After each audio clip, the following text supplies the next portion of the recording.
Have you ever wondered what the great stories of the Bible would look like if they happened today in our world of smartphones, social media, and 24/7 news? It's a fascinating thought experiment. Imagine Noah, not with a hammer and go for wood, but with a viral GoFundMe page. Help me build an ark to save all species from a climate catastrophe. The comments section would be an absolute war zone, wouldn't it? Skeptics would post memes.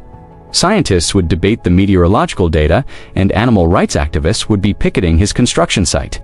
It's a wild idea, but it helps us see these ancient narratives in a completely new light.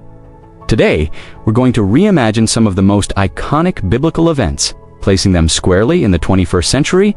What would change? And more importantly, what would stay the same? Let's start with Moses and the Exodus. Forget the staff and the booming voice from a burning bush.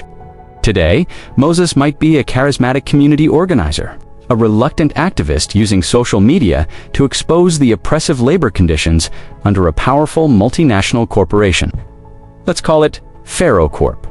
Instead of 10 plagues being mysterious divine acts, they might be explainable, yet still uncanny. Disasters, the river turning to blood. A massive toxic algal bloom caused by industrial pollution from Pharaoh Corp's factories, which goes viral under the hashtag #LetMyPeopleGo. The plague of frogs? An ecological imbalance triggered by the polluted water, leading to a massive amphibian migration that shuts down the city. The media would have a field day. Cable news would have panels of experts arguing. One channel would praise Moses as a champion of justice, another would label him an eco-terrorist disrupting the economy. Pharaoh, the CEO, wouldn't be a king on a throne, but a slick executive in a tailored suit, holding press conferences, promising internal reviews, and using a high-powered PR firm to spin the narrative. These are unfortunate, naturally occurring events, he'd say, and this Moses character is just exploiting them for his own radical agenda. The parting of the Red Sea. Maybe it's not a literal wall of water. Perhaps Moses' team of hacktivists discovers a critical server vulnerability, allowing them to manipulate the control systems of a massive tidal barrier or dam project, opening a temporary land bridge just as security forces are closing in. It would be a high-tech escape, captured on drone footage and live-streamed to the world. Now, let's think about David and Goliath. This is the ultimate underdog story. In the Bible, it's a young shepherd against a giant warrior. Today, Goliath wouldn't be a 9-foot-tall brute in bronze armor. He'd be a corporate behemoth, a monolithic tech giant. We'll call Goliath Industries, known for crushing smaller competitors and monopolizing the market. David wouldn't be a shepherd boy. He'd be a brilliant unknown college student, coding in his dorm room. He develops a disruptive piece of open-source software, a slingshot app that is so elegant, so simple, and so powerful that it completely upends Goliath Industries' entire business model. At first, no one takes him seriously. Goliath's CEO mocks him in the press. Industry analysts predict his quick failure. But David's app, The Stone, finds its mark. It goes viral. People are drawn to its grassroots authenticity and its ability to empower the individual user. Goliath Industries, with its massive infrastructure and slow bureaucratic processes, can't adapt quickly enough. Their stock plummets. Their empire, once thought invincible, begins to crumble, not from a physical blow, but from a single, perfectly aimed digital idea. The story would be a Silicon Valley legend, a testament to the power of innovation over brute force and market dominance. How about the Tower of Babel? The original story is about humanity uniting to build a tower to the heavens, only for God to confuse their languages and scatter them. In the 21st century, the Tower of Babel is the internet. It was built with the grand promise of connecting all of humanity, a global village where we could all speak to each other, share knowledge, and achieve unprecedented unity. And for a while, it seemed to work. But then what happened? We didn't get one unified language, we got a million different ones. We splintered into digital tribes, echo chambers, and filter bubbles. Instead of a single shared reality, we now have countless competing narratives, fueled by algorithms designed to show us more of what we already believe. Our languages became confused, not by divine intervention, but by our own technology.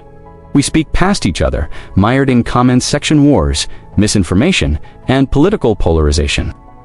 The grand project of a unified digital world, our modern Tower of Babel, didn't lead to us reaching the heavens together. Instead, it seems to have left us more scattered and confused than ever before. Each of us shouting in a language only our own tribe understands. Let's consider Jonah. In the Bible, he's a prophet who runs from God's command to preach in the city of Nineveh. He hops on a ship, gets thrown overboard in a storm, and is swallowed by a giant fish. Today, Jonah might be a highly respected journalist or a public intellectual with a massive online following. He receives an anonymous tip, a divine calling, if you will, with irrefutable evidence of massive corruption in a notoriously dangerous and powerful city-state. But he's scared. Exposing this story would put his life, his family, and his career at risk. So he runs, he logs off, deletes his accounts, and books a one-way ticket to a remote island trying to escape his responsibility. The great fish that swallows him? It wouldn't be a literal sea creature. It would be a period of forced, total isolation. Perhaps he's captured by the very people he was trying to escape and held in a windowless room, or maybe his boat capsizes and he's stranded alone on a deserted rock. 3 days of complete sensory deprivation. No phone, no internet, no human contact, just him and his conscience. In that crushing silence, he's forced to confront his fear and his duty. When he finally emerges, rescued or escaped, he's a changed man. He no longer cares about the risks. He has to tell the story. He returns to civilization and publishes his exposés, the sermon that forces the corrupt city to confront its own wickedness. And finally, what about the Good Samaritan? Jesus tells a parable about a man who is robbed, beaten, and left for dead. A priest and a Levite, both respected religious figures, walk by without helping. But a Samaritan, a member of a despised social group, stops to care for him. Today, this scene would be filmed by a dozen people on their smartphones. The hashtag man beaten on roadside would be trending within minutes. The video would show the man lying on the pavement as people walk by, some glancing, others deliberately looking away. Maybe a few even filming but not intervening. The priest and the Levite? Today, they might be a high-profile politician or a celebrity influencer rushing to a gala or a photo op. Their publicists would later issue a statement saying they were on a tight schedule, but that their thoughts and prayers are with the victim. The internet would erupt in outrage at their hypocrisy. Then, the Samaritan appears. He's not from a different ethnic group necessarily. Maybe he's a member of a subculture. Everyone looks down on a homeless person, an ex-convict, a refugee, someone society has already written off. He doesn't film, he doesn't tweet. He kneels down, uses his own limited first aid knowledge, calls for an ambulance, and stays with the man until help arrives. He might even use his last few dollars to pay for the man's initial hospital fees. The story, once uploaded, would go viral for a different reason. It would become a symbol of true compassion in a world of performative outrage. A powerful reminder that kindness often comes from the most unexpected places. Reimagining these stories doesn't diminish their power. It magnifies it. It shows how the core human struggles with faith, fear, justice, pride, and compassion are truly timeless. The technology and the scenery change, but the dilemmas of the human heart remain the same. What would you do if you were in their shoes today? It's a question worth thinking about.